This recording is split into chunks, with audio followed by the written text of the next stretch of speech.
Welcome to Discover the Difference. I'm your host, Jamie Reed, alongside my buddy, Gabriel Earl. And today we have on Scott Mason. Scott is one of the most absolutely energetic, driven people I have ever met. He's put on this planet to help people discover their sense of purpose. But the most interesting part is it was born out of a story of alienation, parents that put him into a biracial upbringing in the Midwest via Topeka, Kansas, as a gentleman who battled with how to come out as being gay. And all of that fueled who he is today and how he creates connectivity and helping people discover their purpose in life, whether it be professionally or what they do in their own time. Enjoy the show. Scott Mason, folks. All right, sitting here with Scott Mason. Scott, you were introduced to us by Von Le Demone, a lady that was introduced in our lives and became instant best friends. I think maybe you had the same experience with her as we did, but we find it interesting, and there's some commonalities in things that you both had to overcome. Her family comes to the United States as refugees from Vietnam and had to find their way, and you have a very interesting background that a lot of challenges that you overcame to create what is now a lot of success in your life. And I just would like to open up, if you could give the audience a background on who you are and shed some light on some of those early challenges you faced. Yeah, thank you for asking. First of all, in terms of who I am always forward thinking. And one of the things that I feel like we have in common is an understanding of the nature of what that forward thinking mentality is like within me, at least. And that is about the importance of connection. I really pride myself and view at my core the ethos of creating community and connection between people, meaningful connection. And so that's the one sentence answer to your first question. But it comes from having a history of alienation. I was born in England to a British woman who was in graduate school studying foreign languages. She had, being honest with you all, an affair with a man who was in law school studying. He was from Trinidad, and out popped me. And in that time and place, and at that age and stage in their lives, just raising a child wasn't going to happen. So I was put up for adoption. I was adopted by a couple of African Americans, a man who was ultimately ended up being a civil servant in Kansas, and a woman who worked in a dog food factory. And they moved me to Topeka, Kansas, outside of that town. And I grew up biracial child, adopted by two African Americans, and in a milieu that was not anywhere near the norm. Very conservative milieu, very isolating milieu. And it was a milieu in which there was not a lot of expectation put upon people that grew up there, particularly those that might have come from a more working class or blue collar sort of background, particularly African American. And ultimately, I always tell folks, I would go running for hours in the wheat fields. But at night, I'd look up at the stars and I'd dream about how it just had to be more out there for me. And so began the journey to create that reality for myself.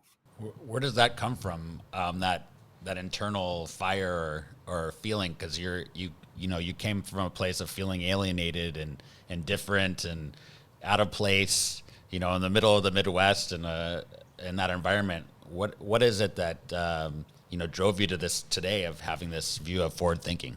Yeah, I think a lot of it was the fact that there was an internal contradiction.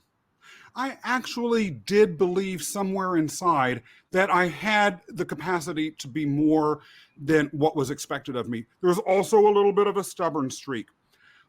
I took speech and debate when I was in high school. And remember that this was being said about a child that was biracial, it's half Black, in a school environment that was overwhelmingly white. My debate/speech teacher decided to tell me in front of my entire class, Scott, you can teach about me. Scott, you can teach a monkey how to talk, but you can't teach him how to think. The stubborn person inside was reactive. Yeah, I'm going to prove to the world that I can think. Yeah, I can prove to the world that you might not expect me to be anything other than just someone that's working. Not that there's anything wrong with these are honorable jobs that might be capable of working in nothing more than a menial position in some mall somewhere. But I believe I'm capable of more. Not only that, but alienation ultimately began to have me realize that in order to feel the sense of connection with other human beings that I craved, I had to begin to look elsewhere. I came out as LGBT when I was a teenager. Biracial, son of African-American people in an overwhelmingly white religious background who then also ends up being LGBT. If I was going to have a social life at all, I had to be able to leave. I couldn't imagine staying there anymore. I would imagine when I looked up at the stars dreaming about this world, a city where I could be myself, where there were actually other people like me, even just one other person. And that ultimately is what began to give me a drive that accelerated over time. Oh, wow. So Topeka, Kansas, we talked about it before the podcast, is close to where I grew up. It is a very conservative area. Other than running through the wheat fields and staring at the stars, was speech a gateway to create connection, or what was being in speech and debate that served a purpose for you? If there was one gift that I had that people seemed loath to deny existed, it was my ability to present verbally. I later came to understand speech as an act of creation. You know, it says in some ancient religious texts that the universe itself was created via the word. What that is, whether you believe that particular story or not, is it an acknowledgement of the creative power of speech. The beauty of being alienated and having no one around me that looked like me or had my background or was relatable to me in any meaningful way was that it opened enormous possibilities for creation. And so since I was given a natural ability to be able to vocalize in a way that commanded attention, that seemed to be the possibility, the avenue that could lead me to a better future for myself. And I was going to take it. From the second he came on, I'm like, Tony Robbins has to be this guy's dad. I mean, you kind of look, sound, present, project. I'm like, you have to be told that many times, right? You can tell me as many times as you want. I never tire of hearing it. So this idea of alienation as a motivation to look outside your circumstances. Was there anybody in your childhood or along that way that supported you through that, or was that just something totally ingrained on you and you just made it happen? I have never been asked that question before, and I actually thank you for asking that. There were occasional teachers that I had that saw something in me.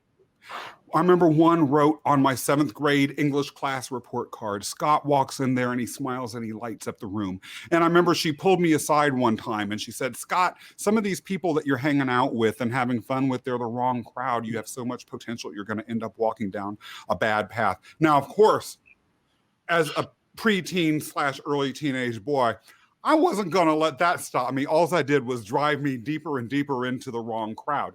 But still, as much as I might have resisted her words because it made me seem less cool, I was at the same time hearing what she was saying, that there was potential there.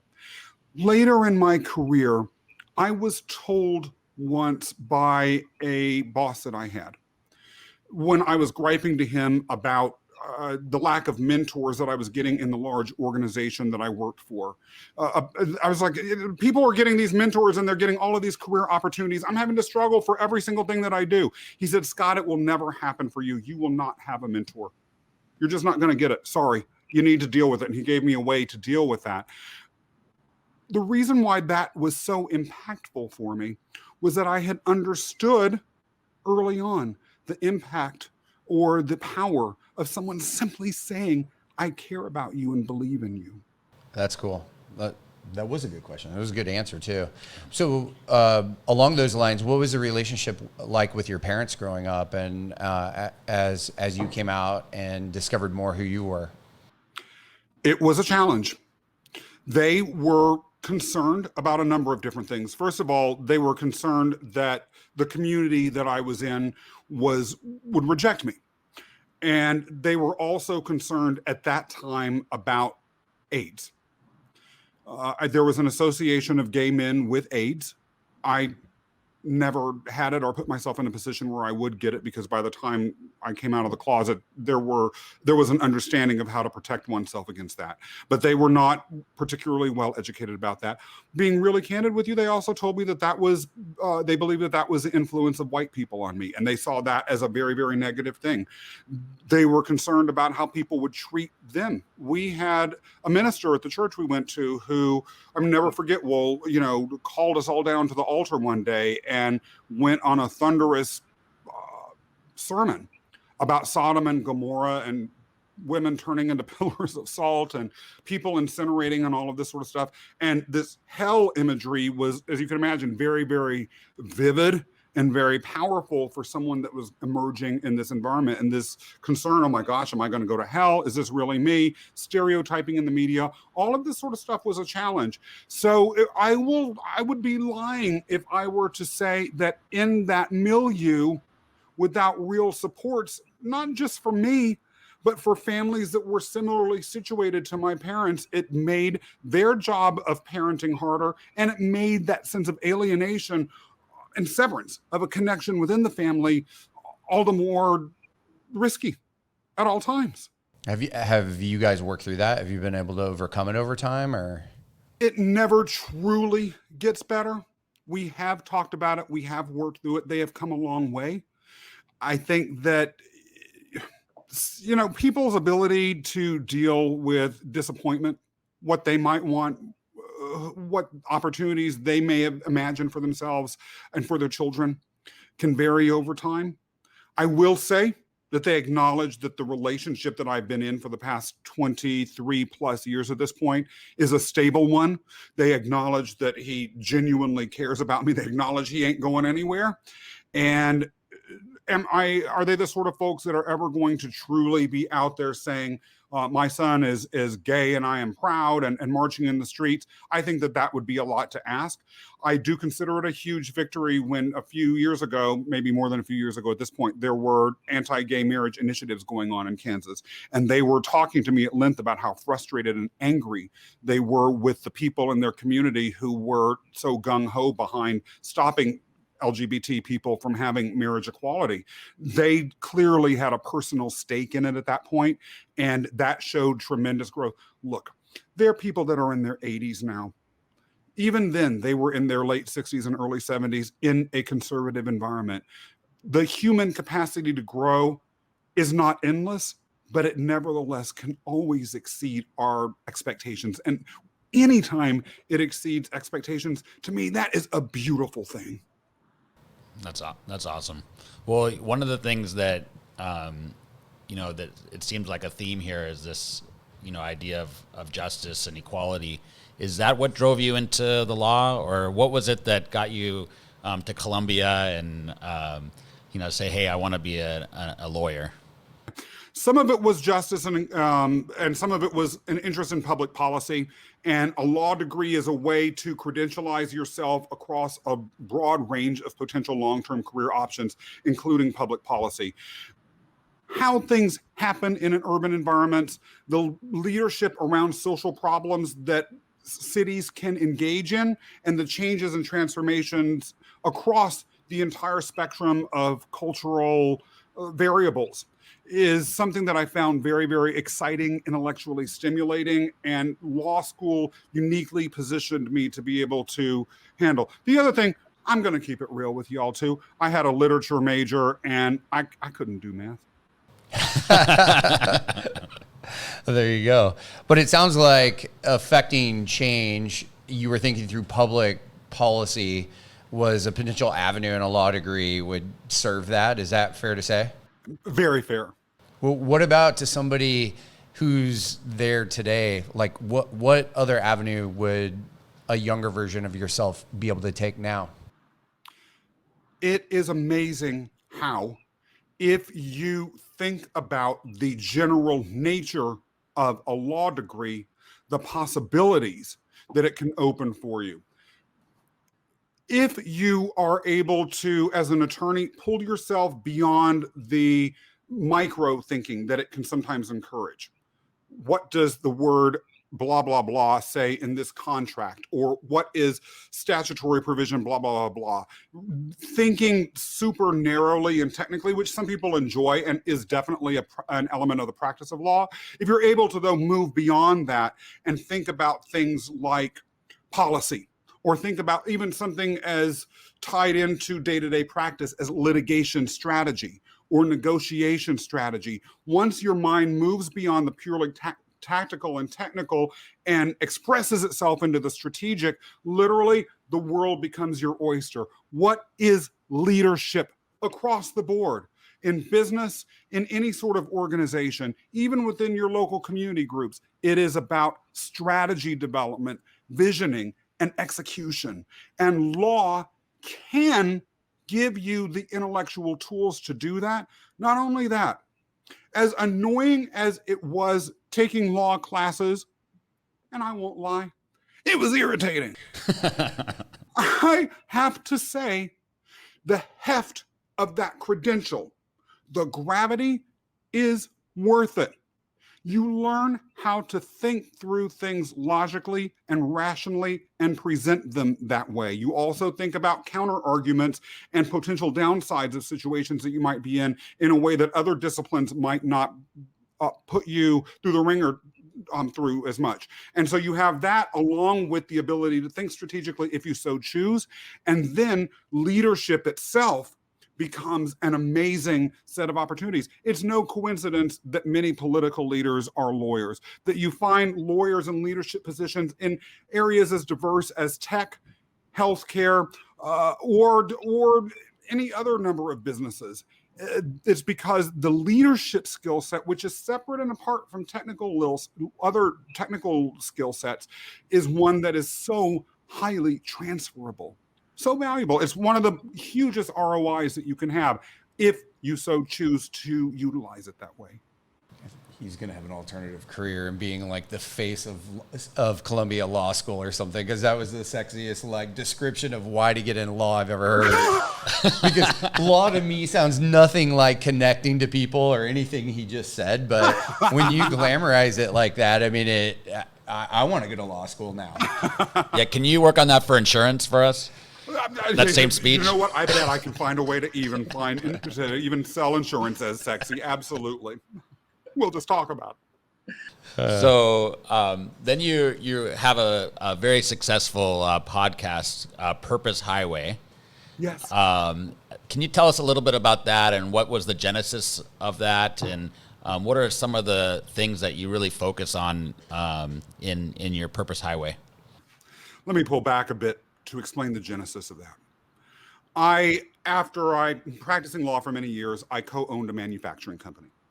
And my business partner and I, we had a 50-50 ownership arrangement, ultimately decided that we had different visions for the future of that company and that he should maintain the company, and that due to a diverse professional history that I had before being involved with that company, I should move on to do other things and be more aligned with who I was.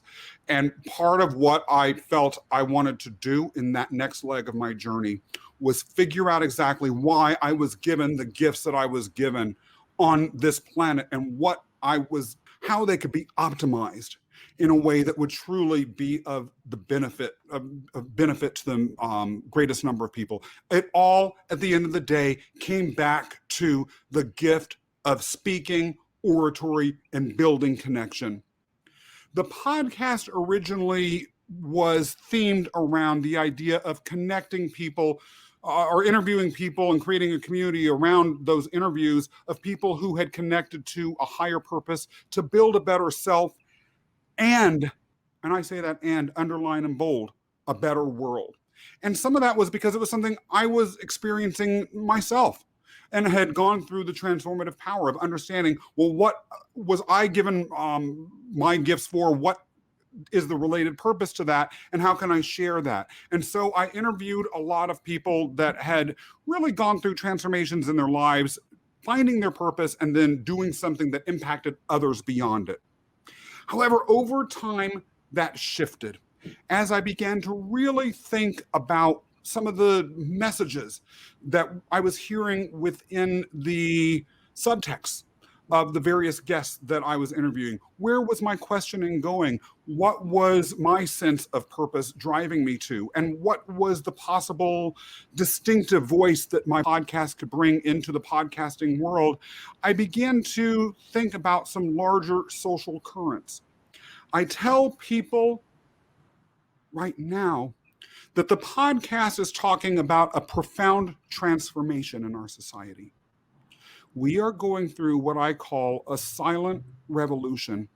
People aren't talking about it, but it is a revolution of thought that is as profound as any that has occurred in the entire history and prehistory of humanity.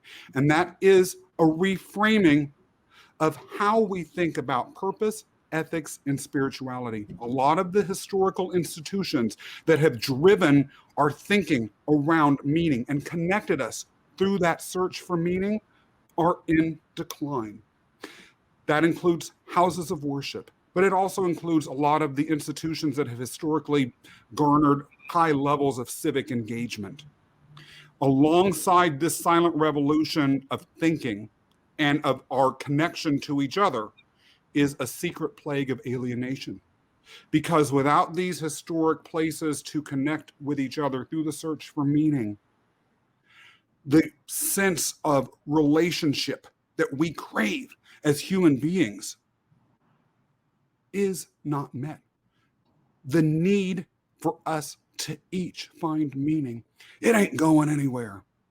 So where are people going? What are new movements for connection through the search of meaning? And so I'm talking to people that study this phenomenon from an academic perspective. I'm talking to individuals whose lives have gone through profound transformations that have led them down an unusual, ethical, purpose-driven, or spiritually related path. And I am talking to those that are creating new movements for connecting people through the search for meaning via purpose, spirituality, and ethics, and where those pathways may be taking them. I believe that the future of thought is beginning now. And I'm excited to be on the vanguard of exposing people and creating community around what that thought might be. So, Oh, wow. that's a lot to think about that you just said right there. But if somebody's listening to this podcast and they either have a job or they're running a company, they're doing something, and then they're thinking to themselves, I don't know if I connect with what he just said, if I have purpose or meaning or connectedness, like where does somebody start with that? Yeah.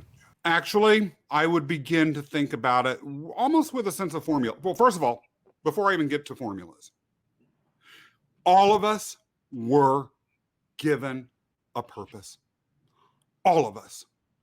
If you are doubting what your purpose is, or if you say, I want to find my purpose, the first thing to acknowledge and to cement in your mind is the embedded understanding that you have one. Next, think about purpose almost from an ethical perspective, and I'll talk about that in a little bit more detail. I believe that purpose is tied to the gifts that we have had, the experiences that we have been given, and service to others. The formula that I posit to people is experience plus gifts, in parentheses, times service. If we can tie the experiences that we've had in life to the gifts that we have been given, connect it to some sort of service, how can those things help others? You begin to have the pathway to purpose. Purpose is always rooted in service. Now, I want to talk a little bit about ethics, because it can be easy for people to hear that formula, to write it down, to think about it, and then do nothing with it. And this is why I think that we have to do something about it. The gifts and the experience that we've been given, I analogize to bars of gold on a silver platter that have been given to us by none other than the universe itself.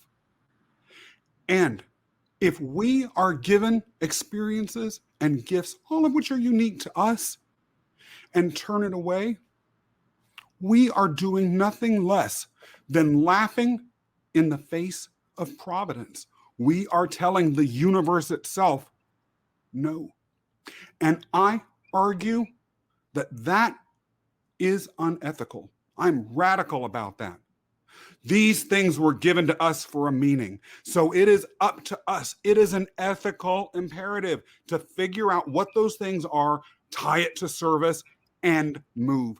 This planet is facing challenges unlike we have ever faced, not just in our lifetimes, but as a species. We need people connected to their purpose to make it through. That's awesome. This idea of connection obviously is a gift that you have, and connecting with people and making relationships.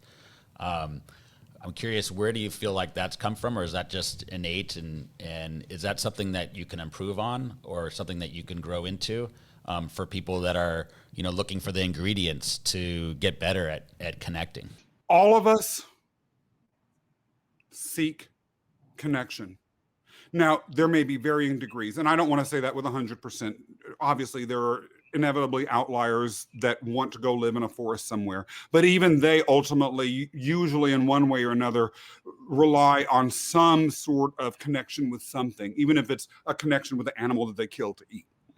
But most of us choose to live within a society, and so there is an interdependency that is essential to that. Even if we are not necessarily in our hearts predispositioned to be highly empathetic or to highly connect with people, intellectually, we know that we need that connection. Being aware of the fact that we have to be able to connect with people, not living in any myth about total independence, is the first step, I believe, that we should take in order to begin to connect with people.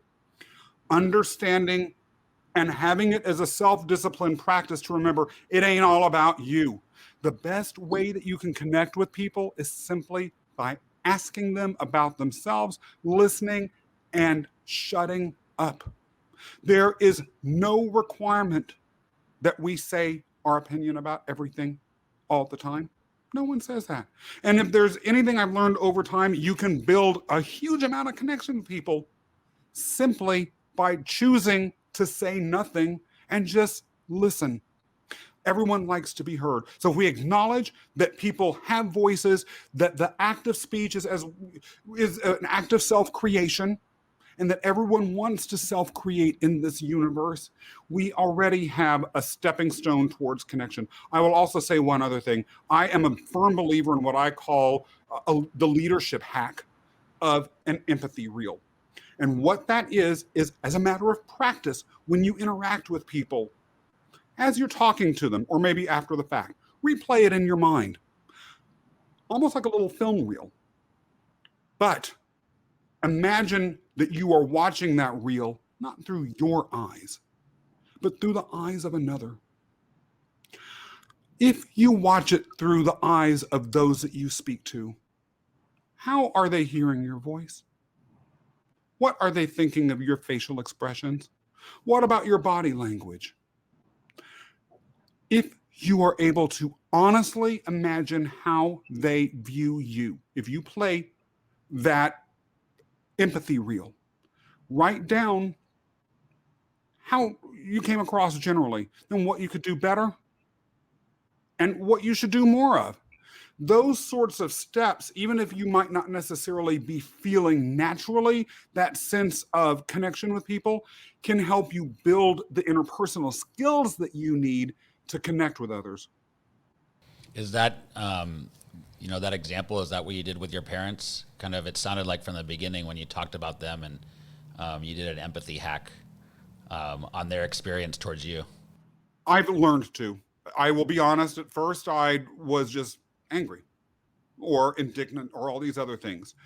Part of my journey has been reframing my own life and experiences so that I can be able to see more through the eyes of others. There have been many, many times on my own journey in which I have miserably failed. And by the way, almost always in one way or another paid a consequence, even if it was diminishment of my own spirit. Well, did you have to do the empathy reel in the eyes of your parents to be able to connect to that or understand that? I believe, yes, I had to, because I think about it as we talked about earlier. What was it like being an African American family in an overwhelmingly white community? That is one that did not always treat African Americans well. Shortly after we moved into our neighborhood, a neighborhood boy just came up to my sister one day and used the N-word to describe her to her face. These sorts of things can create an enormous amount of pressure on a family. They want to succeed. They were in an era where there are all sorts of stereotypes about African Americans and what they're capable of, how they act. And of course, they were going to want to have what they perceive to be the best foot forward. While I'm caught up in my own sense of injury around their feelings toward me, in order to really take responsibility for the relationship, move towards having it have some semblance of normalcy, I had to be able to be empathetic. I had to understand that there's two sides of the story. Especially, by the way, if I wanted to get people to be more open-minded about what it was like as an LGBT person, for them to be more empathetic towards me, how could I ask other people to be that way and not expect to do that myself? It's the height of hypocrisy. Mm-hmm. Hypocrisy severs connection. I think it's funny because when Vun was on, she said some things that connected with our business, how we operate as a company, and she used divergent thinking, which is a core value. But what you just said about empathy and connectedness, I feel like that's like a lesson in sales. You're talking about it in purpose context, highly relevant there, but it's also, when we speak to a business audience in our own organization, the number one thing that people lack is empathy. They're in such a rush to speak about whatever they're there for that they don't take the time to connect with people, really hear from them. Gabe's great at it, but when we bring these people in, who don't have those skills, and we're trying to teach it to them, for somebody that it just naturally doesn't have that curiosity or want to look through that lens, hasn't been on the journey you did to discover it, how do you help instill that in somebody to where they want to approach situations either empathetically or with a purpose of connecting to the other person? Yeah. It's interesting that you raise the sales environment in response to the earlier part of this discussion. That manufacturing company that I co-owned, it was a apparel printing company. One of my core responsibilities was business development and overseeing sales. And one of the worst memories I have about myself was a very well-known art institute that had been a long-term client of ours, and they had a project that they wanted to work with us on. And they came to our shop where I walked them through the whole process that we had, explained pricing, all of that. Then I had all these ideas for ways that we could help them. And I saw this look on her face. And she said, this is all interesting. I knew it all, and it's not what I'm here to talk to you about. Wow. Now, I'm really grateful that she said that. I prided myself on being someone that listened, but I had let myself get into a rut where I thought I knew what the customers wanted. They always did kind of want the same thing, but in this case, that wasn't true. And I had not taken the time to do exactly what I just told you to do. Shut up and listen. Once I did that, we had an amazing conversation, and I was able to rebuild some credibility. And I think that credibility goes as to how you might approach, or how those that might be challenged around having a sense of connection can begin to approach it and understand the importance of it. We only can develop relationships and certainly sell if we have credibility with the prospect. I have never in my life met someone who says, that person has no credibility. They are a complete farce and a joke. I don't believe a word that comes out of their mouth. I don't trust them in the least. So let me give them tons of money. Do you? I don't do that. And if there are people that do that, please have them call me, because I would just love to take their money, and I'll just say any old thing out of my head and just take money. Most people, though, at least to their conscious mind, want to believe that the person that they're giving money to has some credibility, isn't a complete joke of a human being. And so in order to establish credibility, you have to have connection. People also generally in the sales world do not say, oh my God, that person abused me. They were a total jerk. I feel like dirt. I'll take my money to them as opposed to the person who makes me feel great. I don't like spending money with people who make me feel wonderful. Again, doesn't happen. And so thinking about those sorts of things means that if we want to have that credibility, if we want to position ourselves to be able to encourage people to spend money with us, we simply have to, HAVE, underline, bold, all caps, develop the skill of building connection. There are entire books that are out there around building connection and how to do that. We practice these things at networking groups if you choose to really listen to and observe how this occurs. The other part of this, though, is, of course, and I'm sure you all know this more than anything, ego. You want to sell, you're going to have to let the ego go sometimes. We have to be willing to say that we learn. As much as perhaps connecting with people is a natural ability for me, even more so, I've invested massive amounts of time and continue to do so, and hopefully I will until the day I die, in developing that skill. So what's your favorite book on the subject? The Frog and the Prince. And I like it because it uses that fairy tale of the prince, or I believe it's The Frog and the Prince, about the princess or the woman kissing a zillion frogs until she finds a prince. And it basically says bluntly, you've got to kiss a lot of frogs, which means you have to be open for a lot, and you have to be willing to listen and hear. You won't know who that prince is right up front until you've done a lot of kissing. But you can't ever discount people, because that person that you might discount might be the prince. I was at a networking group once, and as you all know, because this came up earlier in the conversation, I was an attorney for many years, and I always had a small little group of clients that they're usually small businesses that I would give advice to and have on retainer, help them out. And when I joined this networking group, that was when I first began to work with this manufacturing company. I needed to offload my clients to someone who could give them the appropriate level of attention as I was focusing on a different venture. And there was a small business attorney in the group. So I said, oh, I work with this company. Here's my card. I'd love to talk to you about some things. She said, politely in front of the president of this networking group, yes, I will. But she canceled on me 3 times. Every time I would go to the set meeting place on the date that we were there, oh, I'm too busy to meet you today. Let's schedule again. And that happened over and over again. Finally, she said, Scott, I'm just too busy. I don't have time for you. And I said, oh, okay. Too bad. I had a client that was looking for a female small business attorney, and I was thinking about referring them to you. But okay, I'll take that referral elsewhere. All of a sudden, I got an urgent call. Oh, wait, I can reschedule my entire day today. I'm on a bus, but I'll be at a meeting within, a half an hour. Just wait for me. I'll be there. I really do have the time. If she had kissed the frog, she might have found the prince. I like that. Well, let's go back to Purpose Highway for a second. Obviously, we've started a podcast and understand. I mean, there's a little bit of anxiety for me in getting going in this world. It's something new and different. You have a whole nother level of ability to articulate and speak.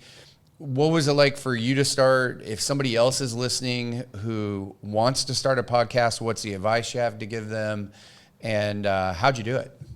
First of all, don't underestimate your own ability to build connection on this show, because y'all are good at it. So I might say to people, watch y'all, because you all are doing it very, very well. I All right, would we're gonna say, buy from him now. Yeah, yeah. We're What do you buying want from us you. to buy, Scott? You're making What'd us you feel say? good.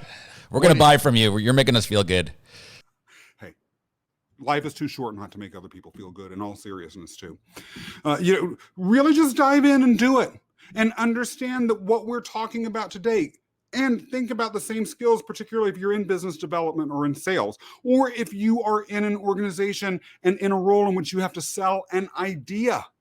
You're working for the government and you have to sell a public policy proposal. If you're working for an accounting firm and you want to bring in a new software program to manage your customers, all of those involve selling ideas. Those are the skill sets that you bring to the table as a podcaster.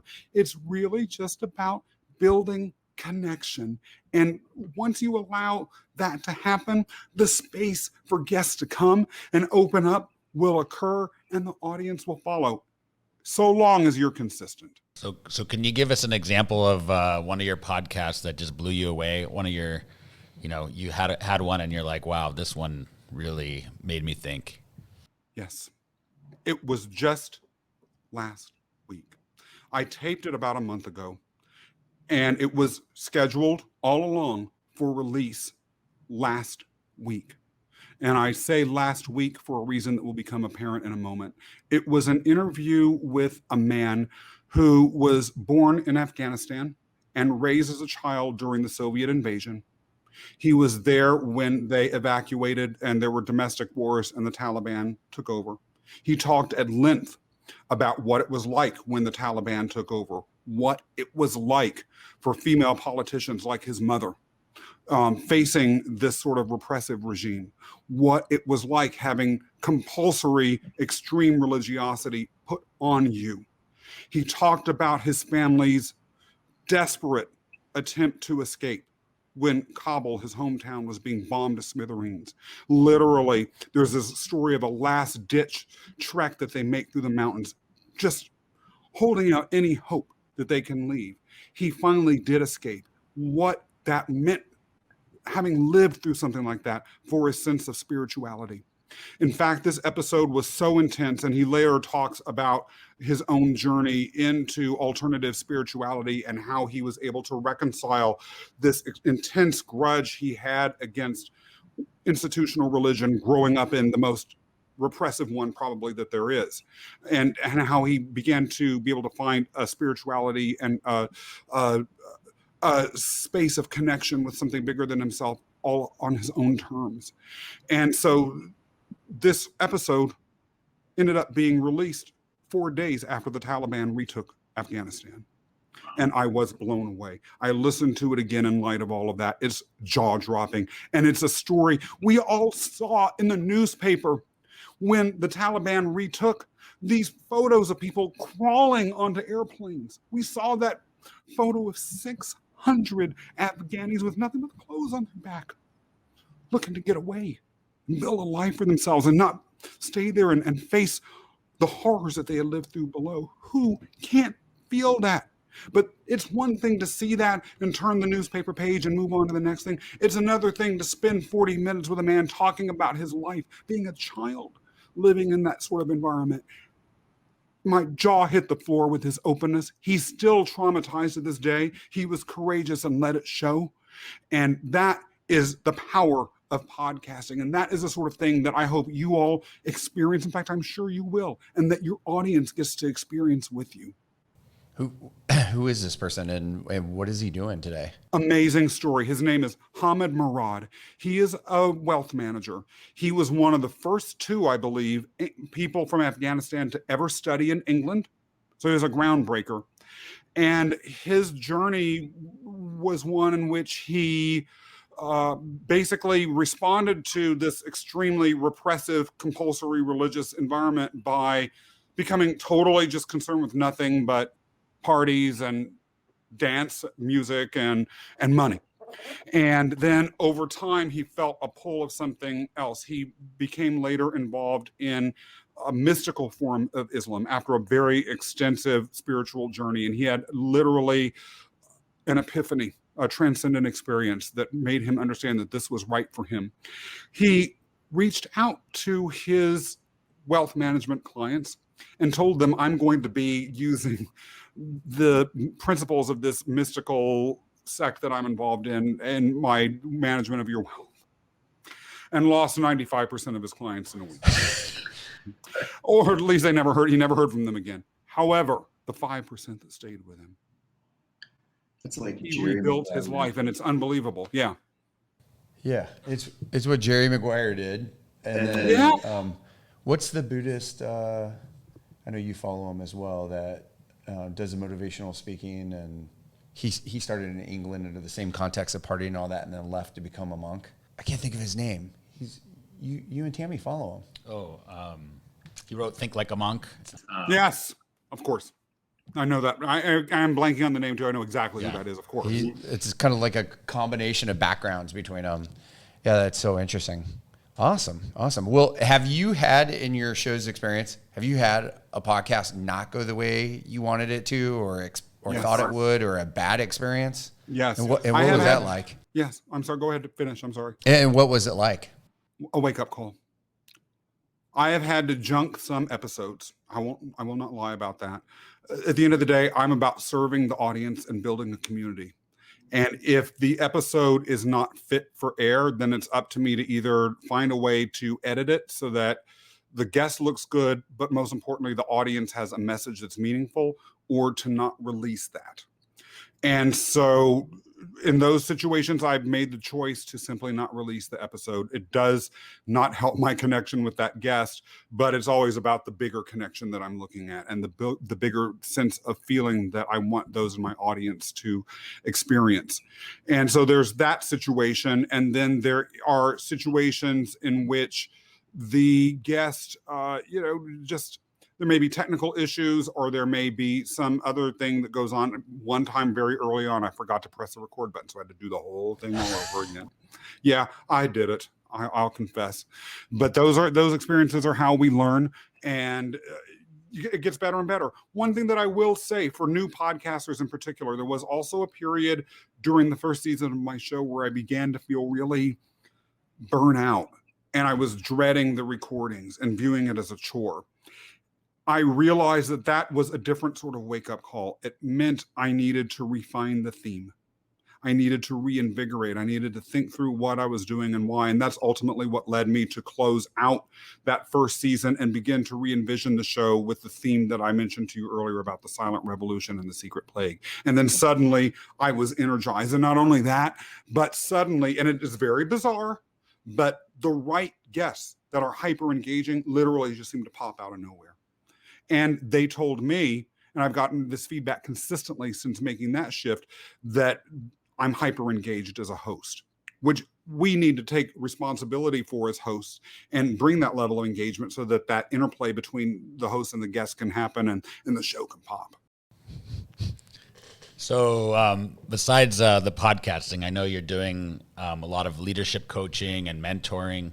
Yep. Is that how, I know, besides the business aspect, is that part of how you're giving back? Can you talk a little bit about that? I really think that being able to, as I mentioned earlier, one of the things that I heard earlier in my career that was most painful was, Scott, you're not going to get a mentor. It will never happen for you. Now, the person who told me that ultimately said, what I recommend that you do, Scott, since you're not ever going to get one, is become your own mentor. And that was some of the best advice I've ever received. I am my own mentor. I literally put together a curriculum every year of things that I need to read and things I need to learn, or things that I want to learn, and then try and follow that so that I'm continually growing from people who are much more knowledgeable, wise, and experienced than I am. That being said, it also hurt. And so I've made a commitment to be there for people who might not otherwise have mentors. With regards to leadership and with regards to the core range of business sets that an entrepreneur needs to have outside of what their subject matter expertise is, those are areas where people often are left swimming in the middle of very rocky oceans. So if I'm there providing them with services that can help deepen those leadership skills, deepen those executive skills, and give them substantive knowledge about the full range of skill sets they need to have in order to effectively help a company grow or to go wherever they want to in their life, I am proud to do it. And I hope that every single one of them succeeds far beyond me. That will show that the effort that I put in with them and the time that they chose to spend with me, which by the way I consider a privilege, will have been worth it. I have one more question, then maybe we go to rapid fire. Sounds good. Did Phil tell you there's a rapid fire section? No, I don't think he did. Maybe All right, he did. all right. I'm bracing myself irrespective. I am curious though, first to know, for people who own companies in areas that may not normally feel full of purpose, say a couple guys that own an insurance agency, but impact, almost 100 people within the organization. If what the organization does doesn't just innately scream, purpose, how can the leaders of those companies help the individuals there feel a sense of purpose and connectivity? I will push back really, really hard on that. I believe every company that has any sales at all serves a purpose, because people don't buy things. They do not part with money for something that they believe is meaningless. Insurance, it's honestly interesting that you mention that exact example, because I will share a story about this. One time I was at a virtual networking group. And for those who are involved in networking groups, you know how they go. Everyone does a round robin, maybe 30 to 45 seconds, explaining what they do for a living. And if they're part of some networking groups, they may give their tagline, and then you go on to the next person. And then usually after that round robin of commercials for the business, there is a spotlight presentation by one business. And at this particular meeting, the spotlight presentation was a woman who owned a company that provided insurance services to small businesses. And I was sitting exactly where I am right now. And I sat back in my chair and crossed my arms and sighed and prepared to be bored to tears, because I could not imagine in my wildest dreams anything less interesting than a 15, 20-minute presentation about insurance. But she stood up in front of that camera, got that mic out, and started to talk. She believed that her job as an insurance broker was the most important thing that there was. She believed in small business. She believed that there was nothing more beautiful than an entrepreneur finding their dream and their passion and struggling up the rocks of Mount Olympus to build that castle up in the sky. And she also believed that there were obstacles every step of the way that they had to face, and that her purpose in life was to give them the protection that they needed to be able to be resilient when those obstacles happened.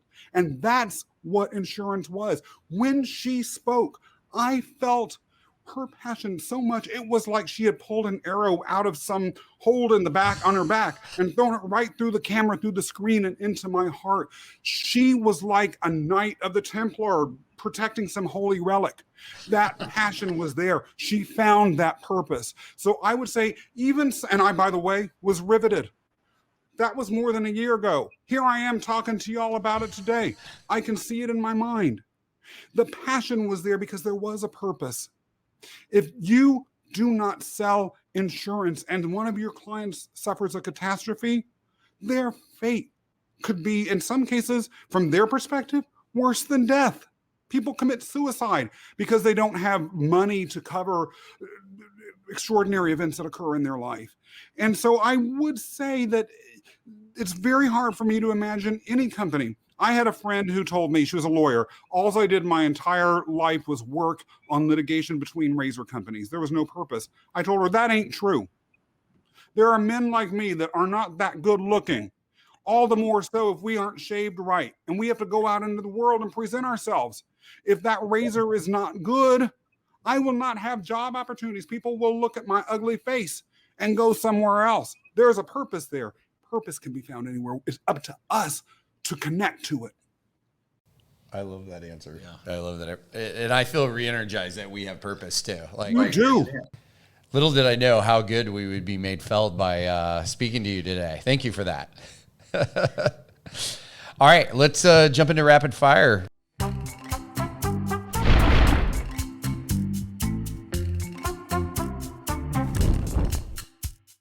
If you ran for political office, your slogan would be, "The future is here. Let's make it happen." What's the first thing you notice about somebody when you meet them? Posture, body language. name something you do when you need to be inspired. Put on some disco. What's the one thing you've always wanted to do, but that you have not yet done? Bicycle ride through Japan. Have you had a nickname, and what is it? I won't give you all of my nicknames because then you'll know too much about me. But I will say that I dated someone in high school who called me Scooty. And I liked that because I did at that phase like to scoot around and be active and move and just generally fly and circle around in the world. All right, Scooty, I think your professional superpower is obvious, but why don't you animate what you feel it is? Why don't I animate? My name is Scott Mason, and I am here to excite you. I good enough. Perfect. All right, I could tell Phil put this one in. If you could eat one meal for the rest of your life, what would that be? Hard shell tacos with spicy ground chicken and chorizo. Ooh. There you go. Did you grow up with Spanish Gardens in Kansas, by the way? No, but I want to say, did they have them maybe in Kansas City? Oh gosh, yeah. Well, it's the taco sauce. Familiar. When you said the hard shell tacos with the spicy, they're spice manufacturer and sauce manufacturer in Kansas City. It's amazing. It's one of the things I always get when I go back. I'll have to remember that. So what's next for Scott Mason? What's the future look like for you? So I am working on some business projects that I will be having more discussions with folks about in the future, but that are taking the idea of connection to a different level. I really do believe that there is a need for a community that is based on connecting to each other for meaning. And I am working to begin to share some offerings related to that to folks that are following the podcast as well as on my social media so that we can actually begin to move that beyond just listening to a podcast and connecting with each other that way into something more concrete. Oh, that's a good teaser for the next thing. Yeah, why not tease a little?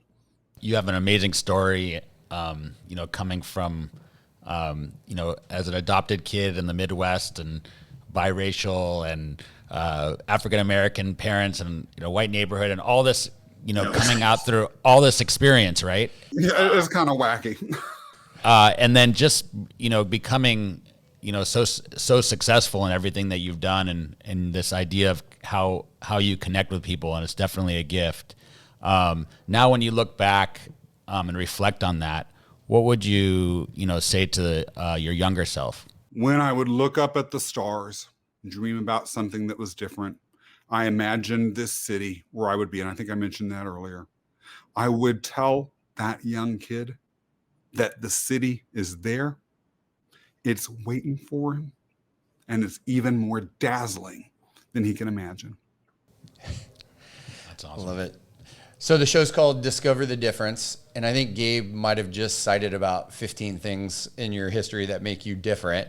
But if somebody specifically was looking to hire you as a consultant for leadership series or just to encourage them to watch your podcast, what is it about you that makes you different and special? I truly care. I truly care. I sometimes wish I didn't care that much, but I do. And so if you look, I could talk on and on about experience. I could talk on and on about some special 10-step technique, all of that sort of stuff. It doesn't matter. What matters is that my clients know that when they're with me, they have someone who truly cares. That's awesome. Well, Where can the audience find more about you or find you if they want to learn more? The best place to go is purposehighway.com.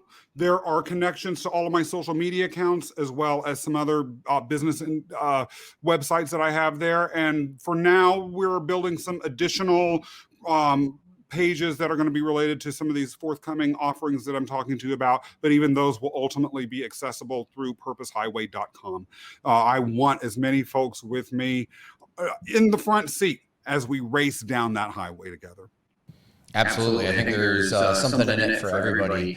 Any last parting words for the audience, Scott? It has been a privilege being on this show. I feel connected with you all. You all create that sense of connection. And I appreciate that you gave me the chance to express that. And I hope you feel that going forward too. I know the show is going to rock and it is going to succeed. Thank you. You know, we feel very grateful that you're here and you took time to be with us. So we're very appreciative of that. Thanks, Scott. Absolutely. Yeah, you're an inspiration, and we feel exactly the same way you do, and look forward to connecting more with you in the future and getting the good word out about Scott Mason and everything that the future has in store. And I exactly plan on doing the same. All right, Scott. Thanks so much. Have a great day.